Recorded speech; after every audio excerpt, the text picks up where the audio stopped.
right, so we are in week 3 of this series, King Jesus, but it's not really the last week of the series. It comes to its conclusion, its fullness, this Friday, on Good Friday. So if you are at all able to come on Friday at 7 p.m., I really encourage you to do that. We're going to round out this look at Jesus as the King by looking at the cross and how it is really, in a weird, ironic, scandalous sense, it is the enthronement of the King on the cross. So come out to that on Friday at 7 p.m. 2 weeks ago, we started this series exploring how the gospel accounts, the first 4 books of the New Testament, Matthew, Mark, Luke, and John, they are telling a bigger story than just Jesus' death, burial, and resurrection. The cross, as we will see on Friday, it's the culmination of the gospel message, but the gospel, the euangelion that the New Testament authors were proclaiming, included everything leading up to the cross, including everything Jesus did in his life here on earth. And Jesus said that what he was doing in his life here on earth was establishing his kingdom on earth as it is in heaven. And so the gospel announcement was that there is a new king, and his name is Jesus. And there's a new kingdom. It starts right now. It's already here. And everyone is invited to live in the freedom of his rule and his reign.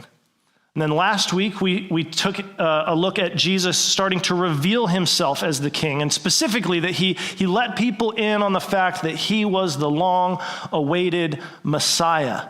And the people, they started to glimpse what he came to do, right? We talked about the feeding of the 5,000. They follow him because they see these miracles that he does, that he gives them food. And they think they know what he's up to, but they don't understand who he came to be. They think they want to make him king, but they don't fully recognize what that means. And they don't submit to the way of Jesus' kingdom in their lives. And so Jesus, we said last week, he had to resist the temptation to set up his kingdom without the cross. Right? He had to face down this idea that maybe he could get to the kingdom, maybe he could be the king without having to go through the cross. But after he reveals himself as the Messiah, he gives everybody this miraculous meal of bread and fish. He ends up withdrawing to a mountain alone because he realizes he can't become the king that the people want him to be, not the way they want to do it, because it would compromise and undo the kingdom work that he had already begun. The true kingdom cannot come without the cross. Because the way of God's kingdom is weakness, not strength. It's submission, not dominance. It's sacrifice and not power. And so this week, we're going to resume as Jesus is getting closer to the cross, because his mission of the kingdom, it's leading him there. We are drawing in on the climax that we will get to on Good Friday. If you read the Gospels, they move fairly quickly through the events of Jesus' life, especially his childhood. We get one story of Jesus between his birth in the manger and between when he starts his ministry. We have one story where Jesus is 12 years old. He's in the temple. He's impressing everybody with his knowledge and handling of the scripture. But we fast forward through his childhood pretty quickly. We get then to his adulthood, his ministry, about age 30. And we see about 3 years of his life spelled out through the majority of the Gospels. So we're slowing down a little bit. But then what happens in every single gospel, the moment today, what we refer to today as Palm Sunday, is the moment where every gospel author slows down the narrative a lot. Right? So the gospels collectively spend about 30% of their whole. And John actually, for his own, does 46% of his gospel is just the last week of Jesus' life. So it goes to support the idea that though the gospel includes this whole life of Jesus, definitely the capstone, the defining moment, the feature is what's coming here at the end. They don't want us to miss it. They're giving us all the details. We're getting into the nitty-gritty. And they're saying, pay attention. This is the most important part. And so this story of the triumphal entry is what we call it. This is one of just a handful of incidents that appears in all four Gospels. The Gospel authors thought different stories of Jesus were, important for different reasons, but they all agree this one needs to be there. And so we're going to pull some details from all of them, but let's begin this morning by reading Matthew's account. It's in Matthew chapter 21, starting with verse 1. When they approached Jerusalem and they came to Bethphage at the Mount of Olives, Jesus sent 2 disciples, telling them, "Go into the village ahead of you. At once you will find a donkey tied there with her foal. Untie them and bring them to me. If anyone says anything to you, say that the Lord needs them, and he will send them at once." This took place so that what was spoken through the prophet might be fulfilled. "Tell daughter Zion, see, your king is coming to you, gentle and mounted on a donkey, and on a colt, the foal of a donkey." The disciples went and did just as Jesus directed them. They brought the donkey and its foal, and they laid their clothes on it, and he sat on it. A very large crowd spread their clothes on the road. Others were cutting branches from the trees and spreading them on the road. Then the crowds who went ahead of him and those who followed shouted, "Hosanna to the Son of David! Blessed is he who comes in the name of the Lord! Hosanna in the highest heaven!" When he entered Jerusalem, the whole city was in an uproar, saying, "Who is this?" And the crowds were saying, "This is the prophet Jesus from Nazareth in Galilee." Okay, so the first thing we need to discuss is, when is this taking place? Matthew doesn't actually tell us when this incident occurred, but John makes a point to tell us that this is happening in the week leading up to Passover, which makes the timing of this event incredibly significant for 2 big reasons. First, this is very likely happening on what was called Lamb Selection Day. All right, so you remember Passover is the Jewish festival and feast to celebrate and commemorate God rescuing the Israelites from slavery and captivity in Egypt. And the way he did that, if you remember the story, is that after sending 9 plagues upon the nation of Egypt, God warns Moses, who then warns the Hebrew people and the Egyptians, "Hey, I'm going to come through the nation of Egypt, and I'm going to visit every single house, and I'm going to kill the firstborn son of every household in Egypt, unless you take a lamb and you kill it and you spread its blood on the doorposts and the lintel of the entry to your house. And if I come to your house and I see the blood on the door, I will turn around, I will pass over that house, and your sons will be spared." And so God does this. Hundreds and thousands of Egyptian boys die. And Pharaoh finally says, "Fine, you can leave." And that is how God gets his people out of Egypt. There's another little showdown after that you may have heard of at the Red Sea, but that's the way God gets them out the door. And so they were told then to remember this saving work of God. God gives them these instructions. He says in Exodus 12, verse 1, he's telling Moses, here's how you should celebrate Passover.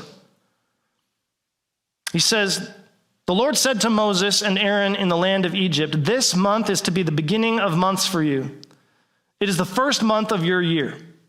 Tell the whole community of Israel that on the 10th day of this month,'" okay, remember the 10th day. "On the 10th day of this month, they must each select an animal of the flock according to their father's families." And skip down to verse 5. "You must have an unblemished animal. It has to be perfect, no defects. A year-old male, you may take it from either the sheep or the goats. You are to keep it until the 14th day of this month." Okay, so pick it on the 10th, keep it to the 14th. Then the whole assembly of the community of Israel will slaughter the animals at twilight. Okay, so the Gospels here, go back to Jesus. They don't tell us what day of the month Jesus rides into Jerusalem. But we know that Passover is coming.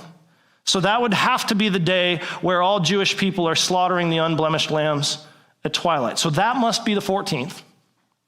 And they're to select the lamb for that sacrifice on the 10th, which happens 5 days before Passover, right? It depends on how you count your days, right? Sometimes people argue about how do you count days. Do you count the one that you're on? Do you count the one that you're getting to? But if you start with the 14th and then you work backwards, 13, 12, 11, 10, 5 days before, okay?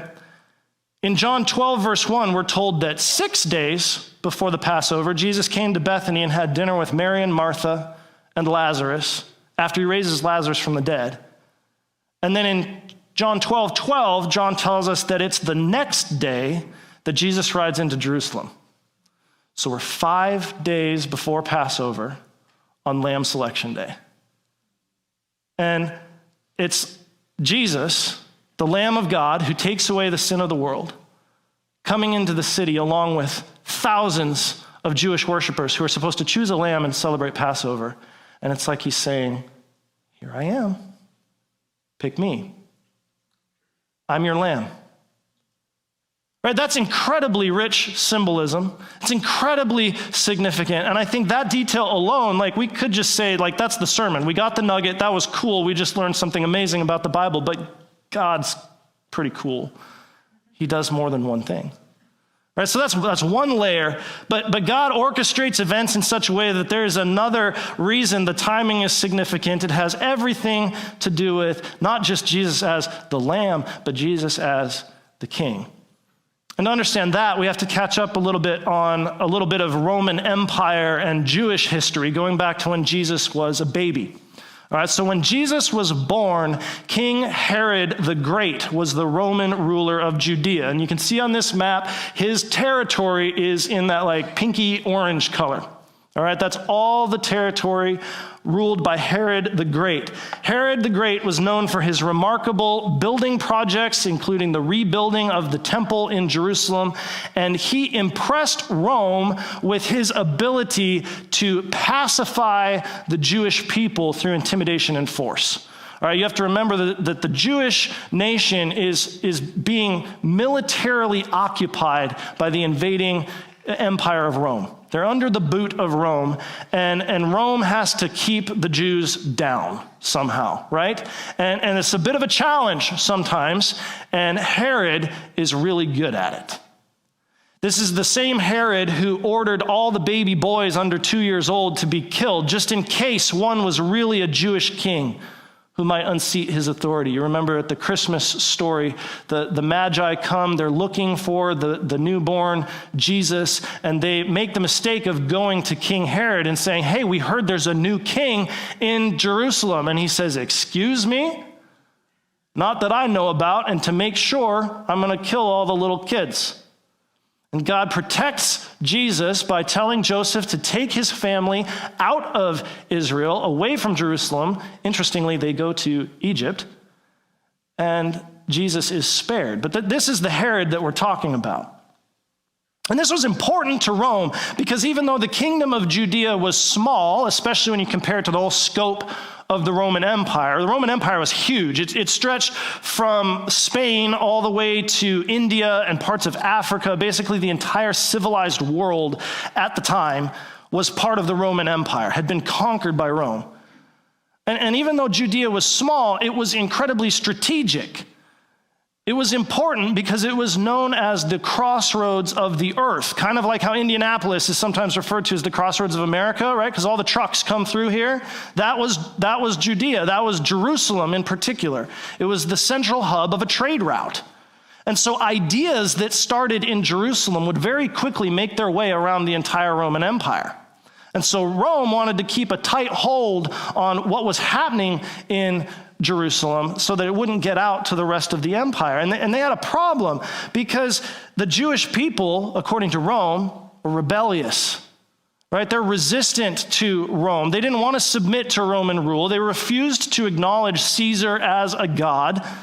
They resent the rule of his kings, but Herod the Great was great for Rome because he could keep those uppity Jewish people in check. He could keep the region stable and the trade is still happening, and Herod was great for Rome. But then Herod the Great died. And when he died, his kingdom got divided. Now, instead of orange, we've got three colors here on the screen. We've got purple and sort of a pinky red in the middle and green down on the bottom left. And these are the areas of Herod the Great's kingdom that got divided amongst his three sons. So in the middle, in that pinky area, Galilee and Perea, that's the area that was ruled by Herod's son Antipas.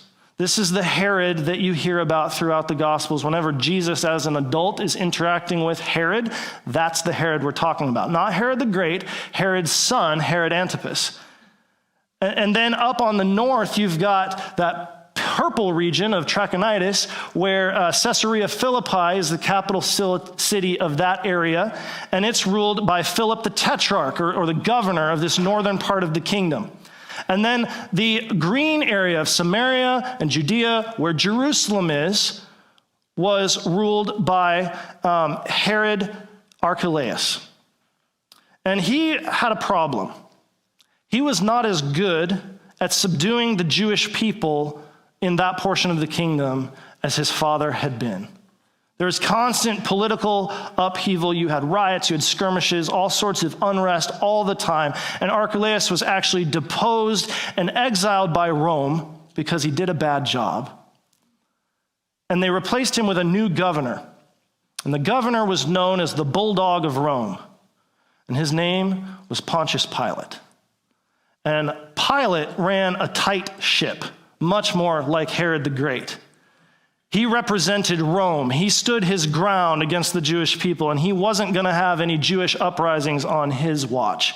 So at the time of Passover in particular, Pilate and the Roman government were on high alert because immense numbers of Jewish people would be making pilgrimage to Jerusalem, right?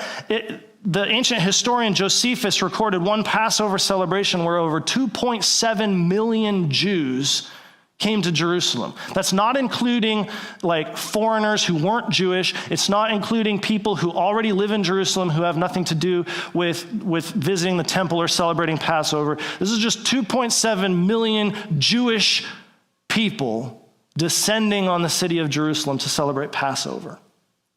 And so naturally, the Roman government views this influx of Jews that happens every year as a potential threat. They're constantly thinking, what if this is the year that this gets out of hand?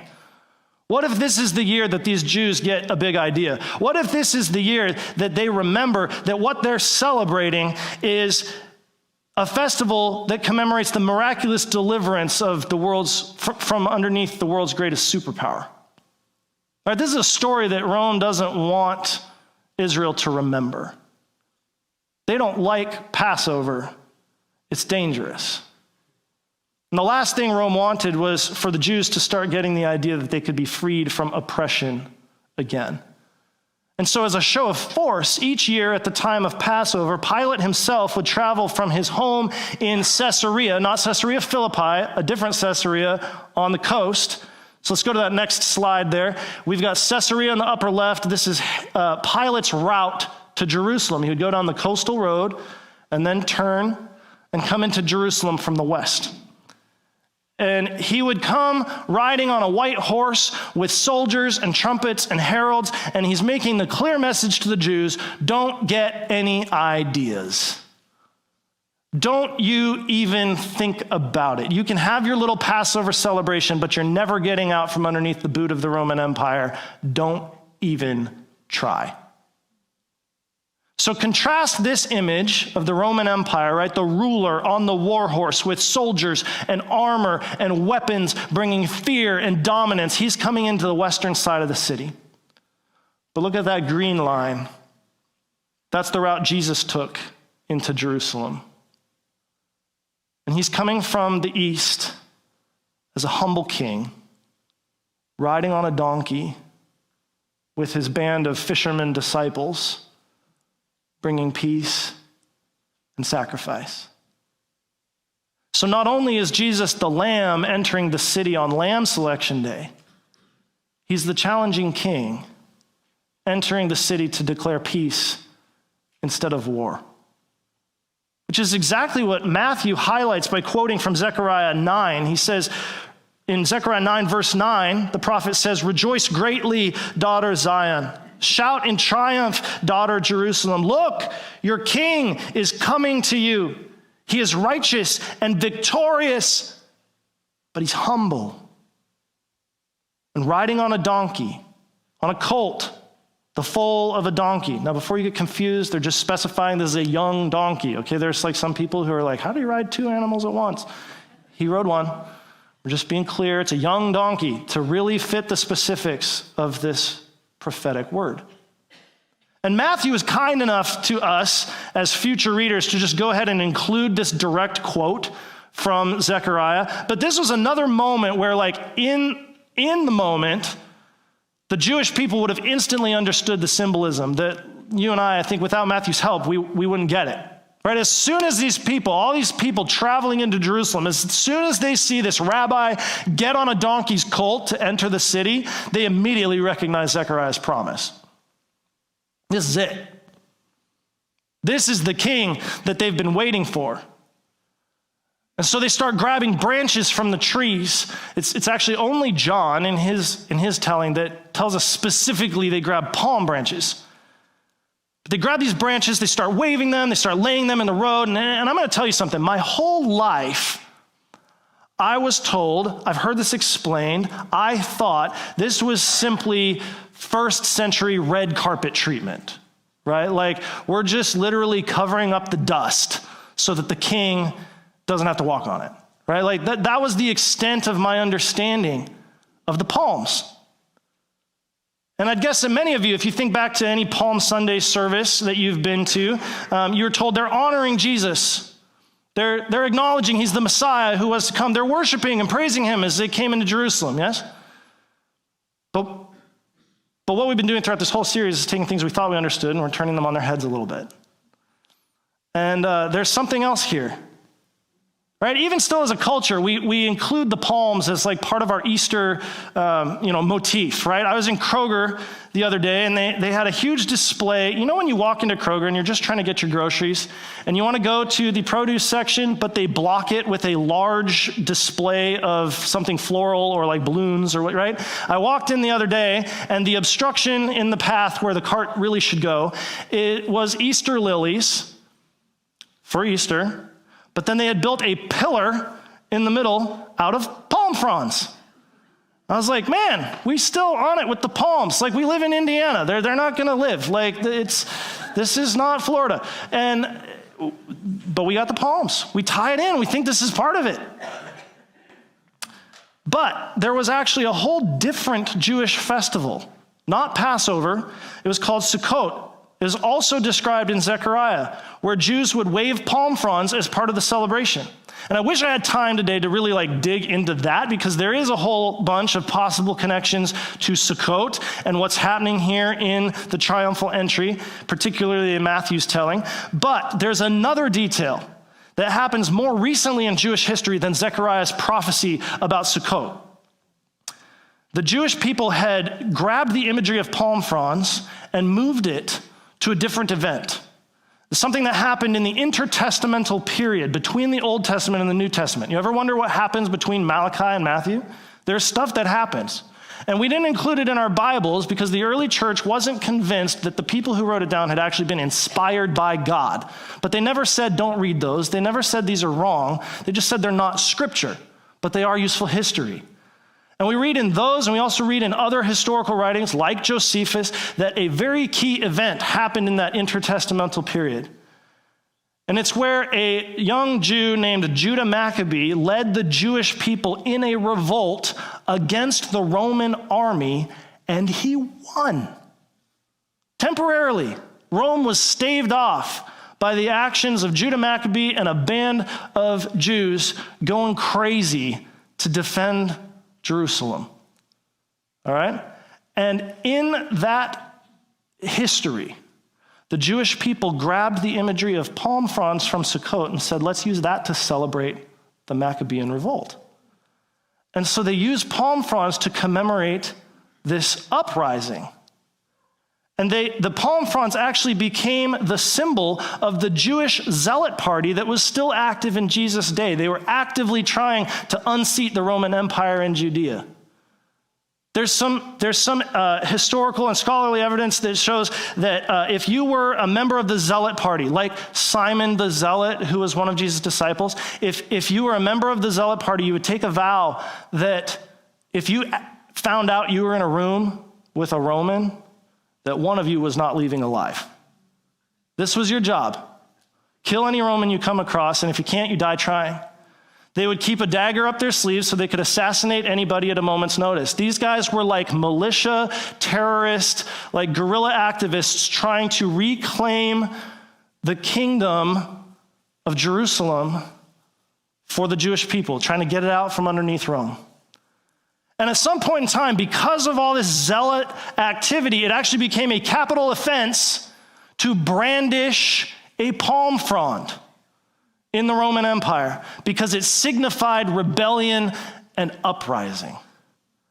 And so here are these people, they're grabbing their palm fronds and they're waving them around and they're putting it out on the ground. It's not just a red carpet, they're picking up a symbol of revolution. And they're tangling up their understanding of Zechariah's message about Sukkot with this cultural memory of the Maccabean revolt. And in their minds, Jesus is not just this humble king, he's a zealot champion. And they're not content to simply receive the humble king. And in some ways, I can't blame them. They're remembering something else that Zechariah promised. Later on in chapter 14, Zechariah says, "Then the Lord will go out to fight against those nations as he fights on a day of battle.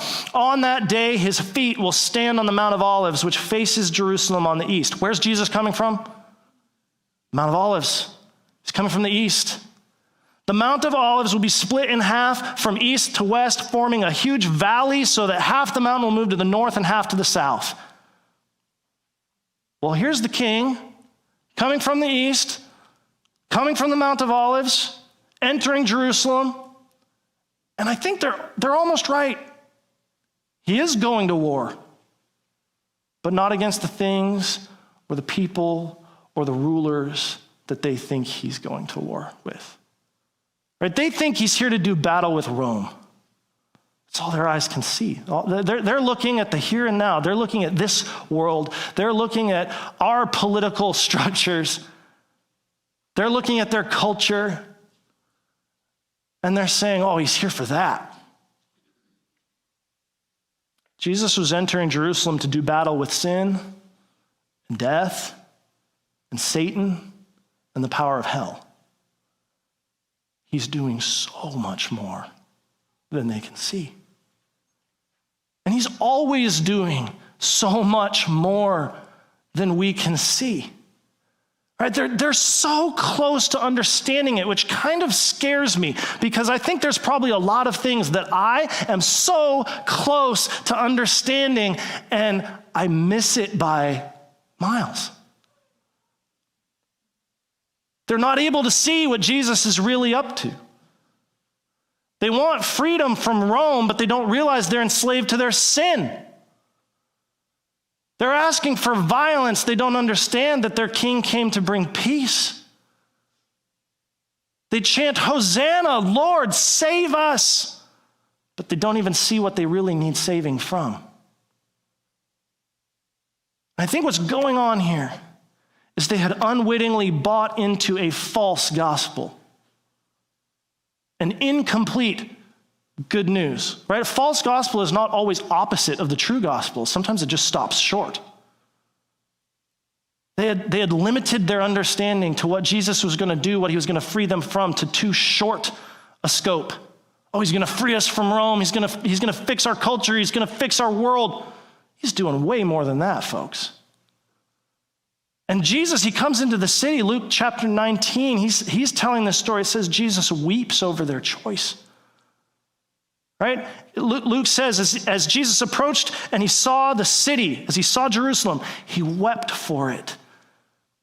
He says, if you knew this day what would bring peace, if you knew me, if you knew what I'm about to do on the cross, if you knew what would bring peace, but now it's hidden from your eyes. You've chased after a different message. Right? Jesus, he foresees the destruction of Jerusalem that would come. Rome would eventually destroy Jerusalem, and he's grieving it because it could be avoided. If the Jews could adopt the posture of humility and gentleness that he himself modeled as king on the donkey's colt, they could have been saved. Not just from Rome, from sin, from death, from Satan, but because they can't see what he really came to do, they miss out on all of it. And so Jesus grieves. And so this morning we've talked a lot about them and what they missed. What about us? Which king are you looking for? Do you desire the king on the war horse or the king on the donkey? Do you want the king who will lead an uprising or the king who will sacrifice himself? Do you want the king to save you from your earthly troubles or from your eternal ones? Will you follow your king to war or will you follow him to the cross? Because I think sometimes we still find ourselves hoping, wishing that the king would make this world the way we want it to be. That he would fix this mess, that he would fix our culture, that we could take it back for the glory of God. Right? We've been blessed in this nation for decades upon decades. And it was a blessing. Doesn't mean we're entitled to stay that way. Right? We see the world around us and we hope, we ask that Christians could dominate the culture. We want our values and our beliefs to win the day. We're uncomfortable living as exiles in a foreign land. We don't like being the minority in a culture that has all but abandoned God. We don't like what's becoming normal, what's becoming accepted. We don't like that we're not normal anymore and that we're not as accepted as we used to be. And so we say we want a resurgence of faith, but I'm not sure that it's because we care about people being saved. I think it's because we don't want to be uncomfortable. We rail against everything that's wrong in our society instead of proclaiming the good news of what's right about the kingdom of God. But Jesus never promised us he would restore our culture. He never said we'd have society back the way we want it. He never said we had a right to be mainstream. He said the world would hate us. He said we would experience trouble. He said we would live as exiles. He said that we're not citizens of this world. Rather, we're citizens of his kingdom. And so our job is to bring hope and grace to a broken culture, not judgment and criticism. Conviction is his job, not ours. And in the meantime, we are called to live as people of the kingdom, which means we must be people of the cross. It requires sacrifice. It requires dying to our wants and our wishes and sometimes our own well-being. So will you follow the king to the cross? When he went to the cross, before he got there, the king took bread. He broke it. And he gave it to his disciples, saying, "Take and eat. This is my body broken for you. Do this in remembrance of me."